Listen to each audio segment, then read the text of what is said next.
Welcome back to the Rami Lavi podcast. And no, I don't have a kid if you're watching this on YouTube. I'm in someone else's house for a little bit, but I'll be going home soon. So we'll be talking about not that. We'll be talking about the Yankees.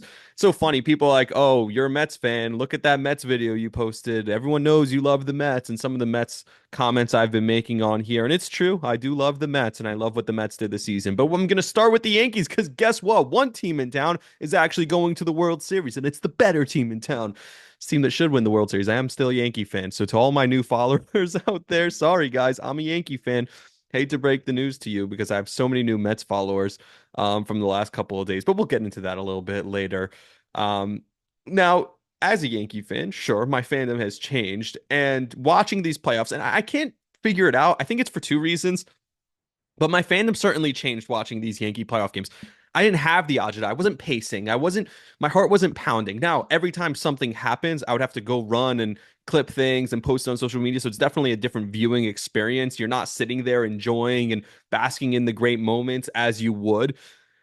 So maybe that changed it. Maybe it's just that we kind of expected this. They were supposed to go to the World Series. This Yankee team was supposed to get this far. So I can't sit there and be like, oh my God, I'm scared. They played against the AL Central. This wasn't the Astros. If this was the Astros, I'd probably be sitting on my hands and just dying for something to happen. But at some point, or maybe it was just the last few years just broke you. When you thought they had it in 22, when you thought they had it in 17, the 19 team, maybe all those different runs ended up breaking you to the point where now it's just like, okay, like you can't hurt me anymore. So I can't get up the same way for these big moments. Now, the games in Cleveland did help because those were awesome games.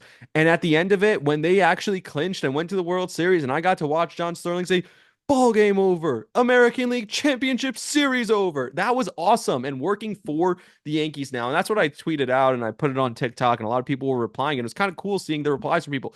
I was in middle school the last time the Yankees went to the World Series, and now I'm working for the Yankees on their radio network, clipping highlights for John Sterling, posting on WFN. I used to listen in the morning on the way to school every morning, the following morning, to Boomer and Carton on WFAN to hear their reaction to the Yankee playoff games, to the World Series. That's what made me fall in love with sports talk radio. I remember Jacko calling into Bill Simmons during that run.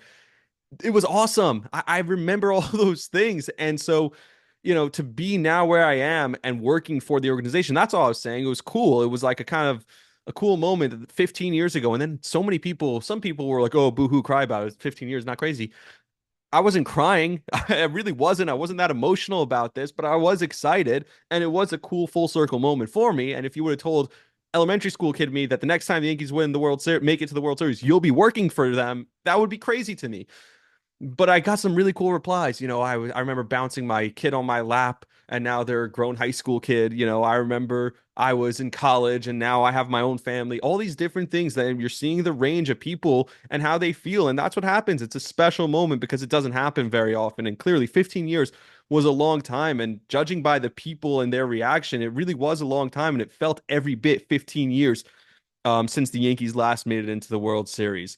So it was cool seeing that reaction from people. Now, I do think going into this World Series, I'm expecting the Yankees to win. I really do. And a lot of people don't. I expect the Yankees to win. I think the Yankees are better than the Dodgers for a few reasons. Number one, the Yankees pitching is better. The Dodgers are dealing with a ton of injuries on the pitching staff. They don't have a ton of lefties. The Yankees struggle against lefties. I would say that the Yankees pitching today, starters and bullpen, is better than the Dodgers. The Yankees bullpen carried them in this postseason. What Luke Weaver has done with some of these guys out of the back and what Clay Holmes has turned into in this postseason, the Yankees have the better pitching staff today than the LA Dodgers, considering all the injuries. The other thing is, even on the offensive side, Freddie Freeman looks legitimately hurt. He didn't play in game six. Now, if there was a game seven, I'm sure he would have played. But if he was fully healthy, he would have played in game six. He is not healthy. In fact, I read that his ankle injury playing on it has caused a further injury in his ankle. So a not fully Freddie Freeman. Mookie Betts hasn't been great in the postseason in his career. You want to look at, oh, Judge isn't great in the postseason. Neither has Mookie Betts since he was with the Red Sox back in 18.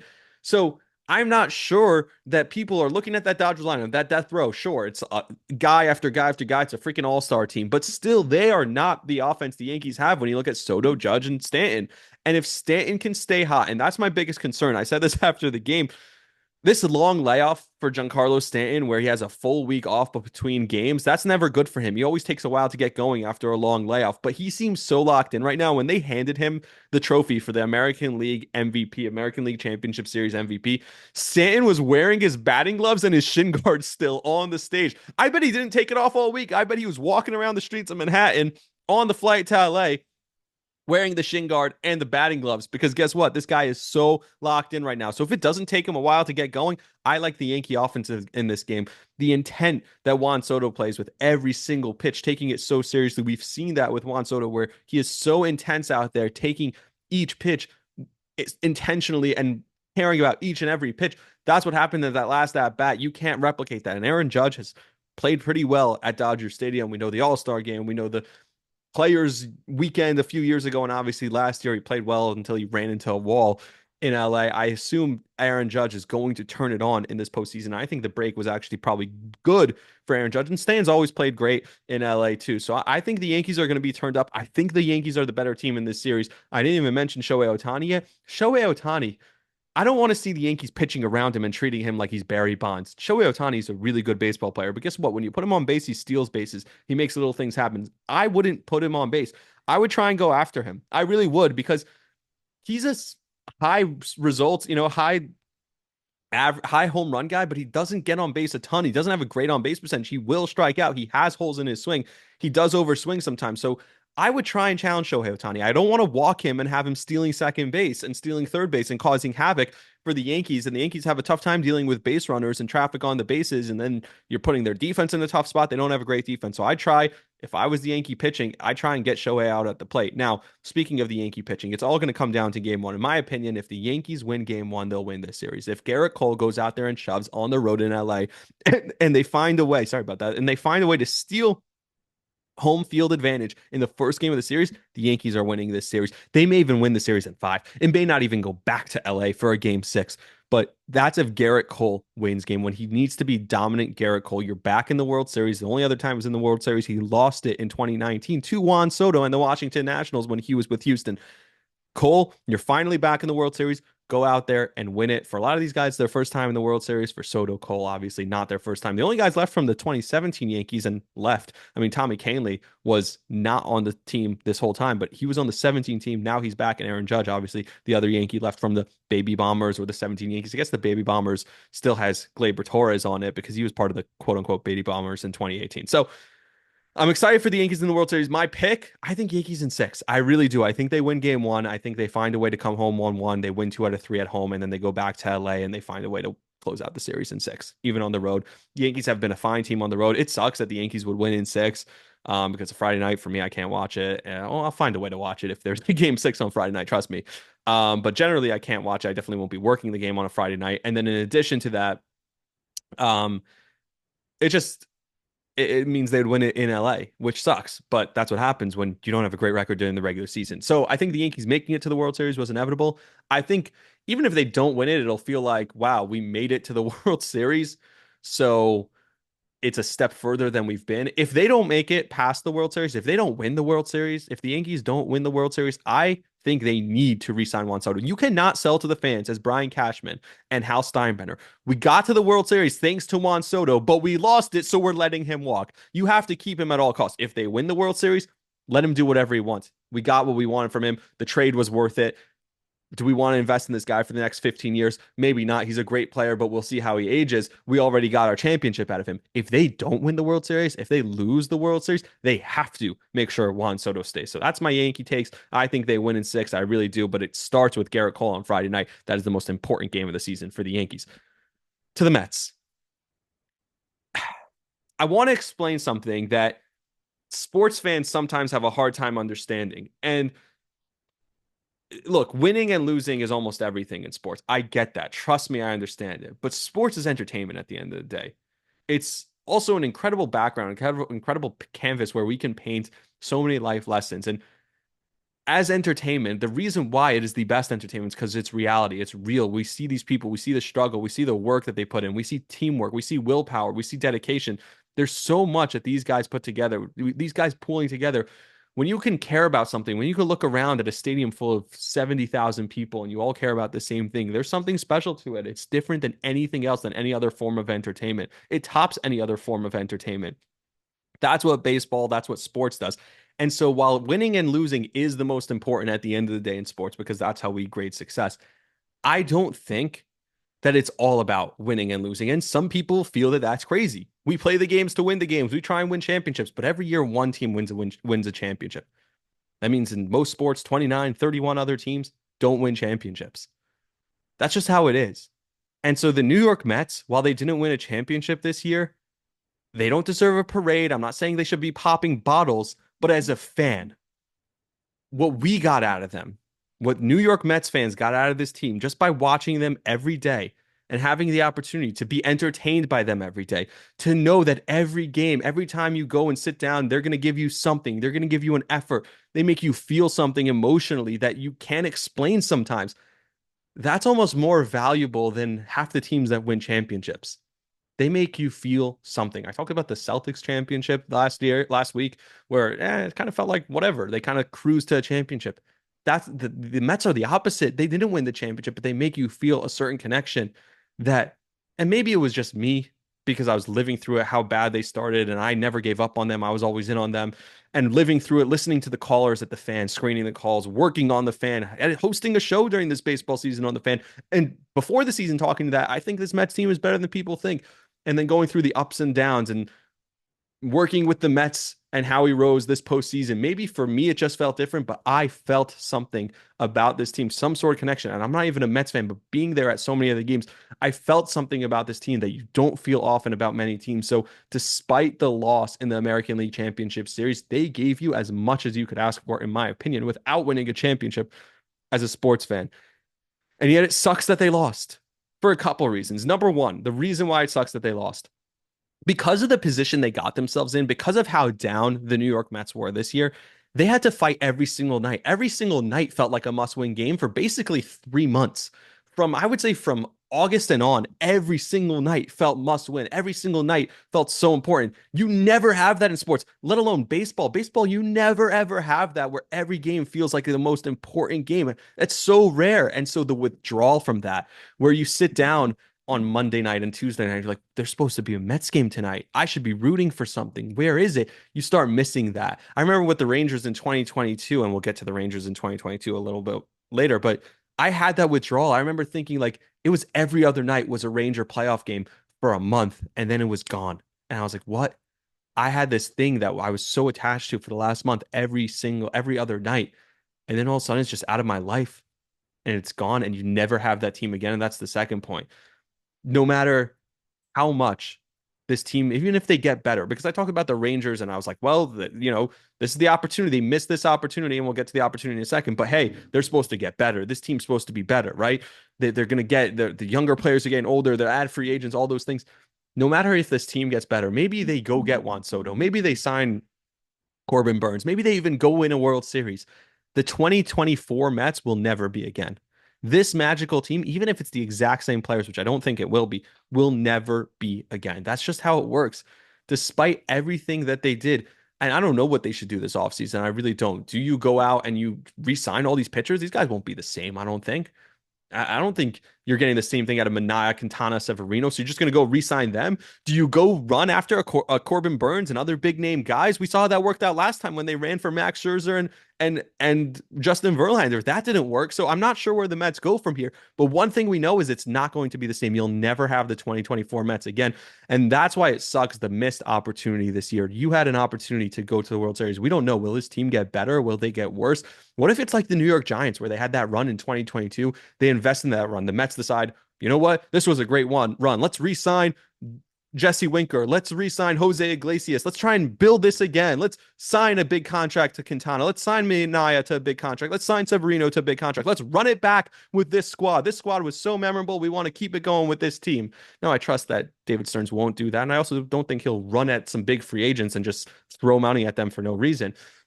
But I will say, if that is what happens and the Mets decide to just stay the course with this team, do you expect the same guys to give you the same results? I don't. And that's the missed opportunity this year. That's like the 2022 Giants. They went out and they invested in Daniel Jones based on that 1 year. And now they're in a terrible position because they invested in Daniel Jones, because they then lost Saquon Barkley because of the investment in Daniel Jones. Think about where they are now because of the investment, because they got caught up in what the 2022 season was. This team, this Mets team, can't get caught up in what the 2024 season was. They need to keep building. I love the core. The young core is there. Lindor, Vientos. It feels like they have a young core that they could build around. I think Alvarez will continue to get better, but there's a lot of moves to be made for this team. Now, still though, this opportunity, a couple wins away from a World Series, you don't know the next time you're going to have that opportunity. Sure, the team should get better. And even if they do get better, you'll never have the 2024 Mets ever again.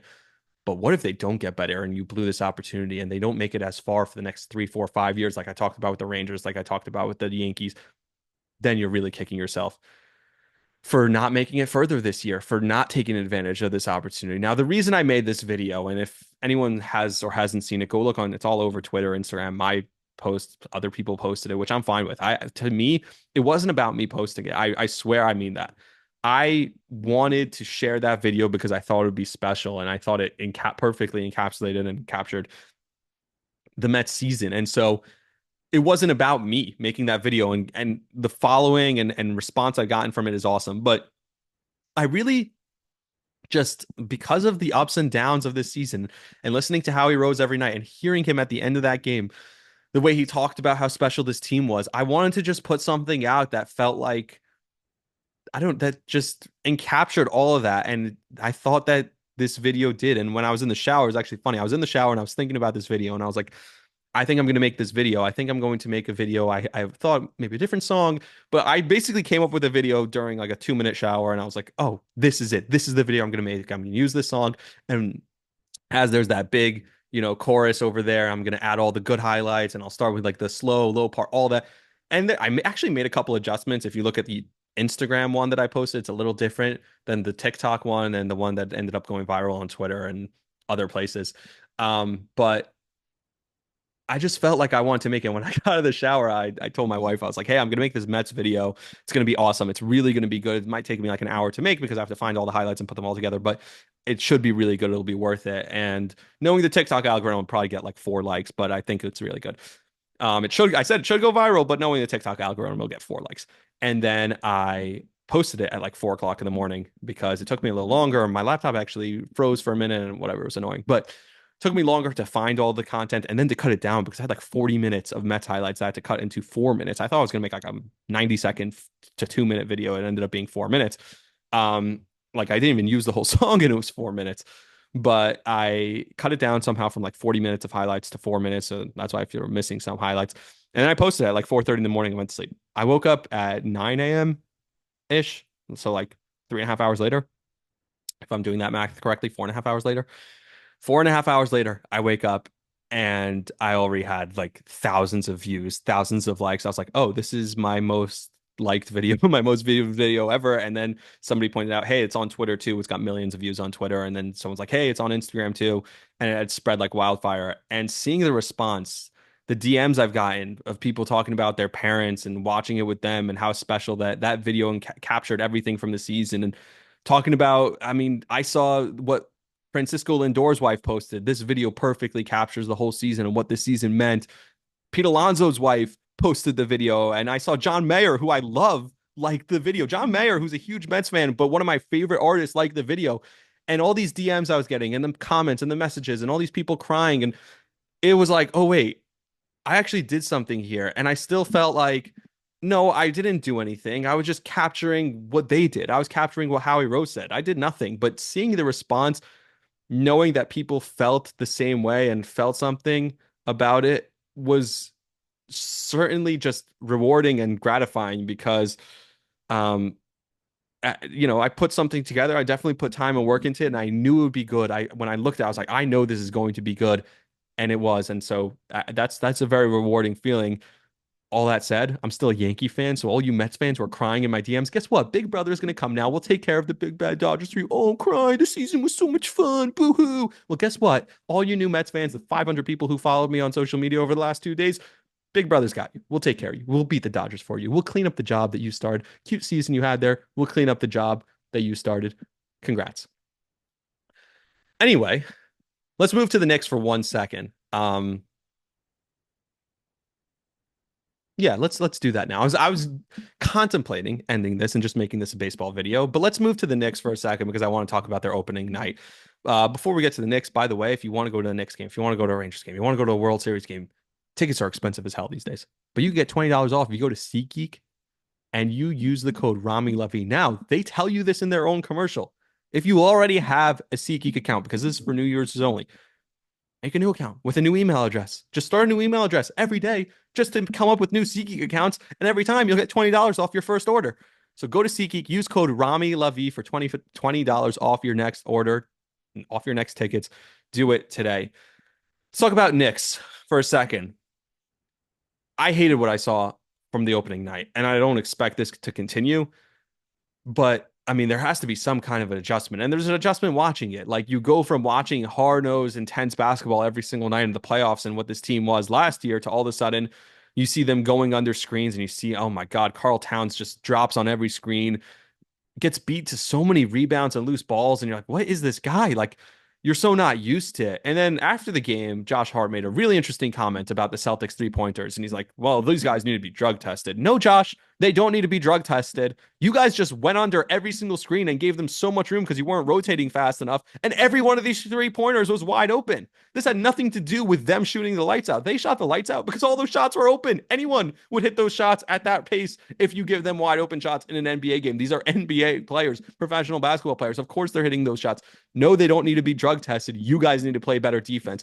And that's the thing. When you think about the team from last year, what you loved about that team was every single these games didn't happen to the Knicks last year. The only game I could think of, there's one game that I could think of that looked like this for the Knicks last year. That was the game in Indiana after they traded Quickly and Barrett. The team seemed devastated, and they still didn't get OG Anunoby yet. So they were super short. The lineup was super short because they traded a bunch of guys, didn't get the pieces back yet. RJ and Quickly get traded in the middle of a road trip. They go to Indiana, who was hot at that time, and they just get their doors blown off on that Saturday night. And it felt like, I remember I was at WFAN, I was talking to Dexter Henry. I was like, dude, this is crazy. This team sucks. He's like, just wait till Anunoby shows up. Wait till even Malachi Flynn and Precious Achua, who ended up coming into the lineup and started contributing and gave us real minutes, and all of a sudden we're like, oh wait, there's a difference here. That's the only time last year I could think of, though, that the Knicks gave this kind of dog shit effort. That there was just like they're not hustling to rebounds, they're not getting to loose balls, they're not rotating hard on defense, and so this was shocking. They weren't crashing the offensive board. So everything you love about that team, because so many things that we talked about, I said there's going to be an adjustment. This team is building for the postseason. This is not going to be a regular season team. This is going to be a long-term postseason basketball team. All those things are true, but last night some of the flaws came out that we never saw. Even when the Knicks maybe would lose games, you would at least see them giving effort. You'd at least see them hustling. You see them getting to the loose balls. All those things, we didn't see that last night. And I expect a Tom Thibodeau team, he's going to coach them up and they should come out with their head on fire. But how many times are we going to see that this year where it's just a low effort? And sometimes that's what happens when you're one of the best teams in the league. You have low effort nights. That's not what the Knicks have ever been. And I hope we don't see that ever again this year, because that's what endeared this team to Knicks fans every single night. In an NBA where you see this all too often, where teams just cruise through games. Even the Celtics, it felt like we're just cruising through that game. The Knicks shot like 60% from the field. Their defense stunk, the Celtics defense. So even in an NBA game or an NBA where all the teams do this, all the best teams just kind of take nights off and just cruise. The Knicks never did that last year, and that's what endeared them to the fans. I still want to see that style despite there being different players. It shouldn't change the style and the identity of what this team is. Yes, they should be better. They should be better shooting. They have the top two wing defenders. All those things are true. They have the stretch big man who could stretch the floor for them. Those things shouldn't change the effort and intensity that they give on a nightly basis. Now, as far as Mikal Bridges, because his shot was broken in the first half, that I was getting nervous. He couldn't hit a shot. He comes out in the second half, 16 points, 7 and 8 field goes 2 for 3 from 3. All of a sudden, it was like, oh, wait, I remembered how to shoot again. He just changed his form at halftime and went back to his old form. So he's clearly trying to work on something. They say he's trying to make his release point as high as possible, and that's what's hurting his jump shot. He's like pushing the ball more from down the court. There was one point where they put him at the free throw line to shoot an intentional free throw because or it was one of the penalty free throws for 3-second violation. So he's shooting the technical free throw and still he missed it. Like he couldn't hit a shot. That's how bad it was. And all of a sudden he changed his shot. Now, the difference, in addition to the effort every night, this shouldn't change based on effort. But the pressure that's on this team, I loved this New York Post article headline. I didn't read the article, but the headline, I loved it. It said the Knicks were the Mets, now they're the Yankees. What they mean by this, and some people had a hard time comprehending this. My guy Keith McPherson, he doesn't really see sports differently than a lot of people because he is such a hardcore fan. So it's not his fault, but he just sees it as he's a really big fan and he takes it so seriously. And so I think he can't, like, he hates the Knicks. So how could you compare the Knicks to, and he hates the Mets. So how can you compare the Knicks and Mets to the Yankees? That's like where I think he's coming from, but I think he's misunderstanding the point of the article. The point of the article and the headline is they were the team with no expectations that was fun to root for, i.e., the Mets. Now they're the team that has expectations. How do you adjust to those expectations? Where if you fall short, it's a disappointment. And if you make your expectations, it's like, oh, well, good for you. This is what you're supposed to do. That's the Yankees. So that's where the Knicks are right now. And so when you lose and you get blown out on opening night, that's what it's going to look like. But I'm telling you, they could lose every game if they put, not every game, but if they lose and they're giving an effort that we're used to from this team, that strong, hard nosed effort, City will love them no matter what. If they give the effort they gave last night, the city will turn on them so quick. They'll blame Towns, they'll blame Bridges, they'll blame Rose for trading people. It's going to get ugly if they give that kind of effort again. Lastly, with the Knicks, I just want to people like on Twitter are like the most toxic fans in the world are Knicks fans on Twitter. So it was just a reminder, and I was like, man, I need to be off of Twitter during Knicks games because I started tweeting some crazy things last night. And it's a long season; they're built for the playoffs. I shouldn't be tweeting those the first night of the season, especially in the first half. Last thing on the Rangers, I want to talk about the Rangers for a second. Maybe this is because of everything I talked about previously with the 22 team and the Mets and how special this Rangers team made me feel in 2022 and how much I cared about it. And last year's team didn't move me the whole first half of the season when they were playing really well. Then they were like 20-4, and I'm like, oh my God, maybe I should get involved. I started watching them every single night again. And they had some special wins after that game. The game against the Islanders, the specialty game at MetLife Stadium. Also, I was like, whoa, this team is special. They had some come from behind wins. And then they kind of cruise through the playoffs where it wasn't even entertaining. They go 7-0 to start the playoffs, but then they lose a couple of games. It's like, uh-oh, we're going back home. And then the Chris Kreider 3-goal, the hat trick game happens, and it's like all the emotion, my favorite player, all the emotion comes out. And then from that point on, after that hat trick, we didn't see the Rangers team the rest of the year. They looked like dog shit. Like even in the games they won against Florida, they did not look like the same team. And that broke me a little bit more. And so maybe I'm broken and maybe it's my fault. Maybe it's on me, but I'm not moved by the Rangers putting up a ton of goals and having the most goals in the league and most wins of 3+ goals on the road to start a season. I'm excited for this Ranger team and I want to start watching the games because Sam's last season. But like, wake me up in January. I'm just so broken from this team because I watch the games. I've watched some of these Rangers games and I'm like, it's a different sport. The time and space they have, the moving around, they could just make these perfect passes. That doesn't happen in the playoffs. We see it year after year. Mika and Panarin just disappear in the playoffs because that's not their game. And so until they start playing playoff style hockey, which will never happen in the regular season, I can't tell you that this team's going to translate. And maybe I'm broken. Oh, but they went to the Eastern Conference Finals 2 of the last 3 years. That you should be happy with what you've gotten. I am, but I can't get up for these regular season games. I'll still watch it. I'll still listen to Sam, but like I can't be emotionally invested the way I was, knowing that it's just going to change the second we get to the playoffs. So that's my thoughts on the Rangers. Hope that puts a bow on everything again. If you're looking for a cap, go to Hugo House, use code Rami. But if you're looking for tickets, it's a big one. If you're looking for tickets, $20 off Rami Lavi at SeatGeek. Go to SeatGeek and use the code Rami Lavi, first last name, no space, full caps, to get $20 off your tickets to your next. It could be a concert, it could be anything. So go to SeatGeek, use code Rami. Until next time, like, subscribe, share the podcast. I appreciate everyone for listening. See ya.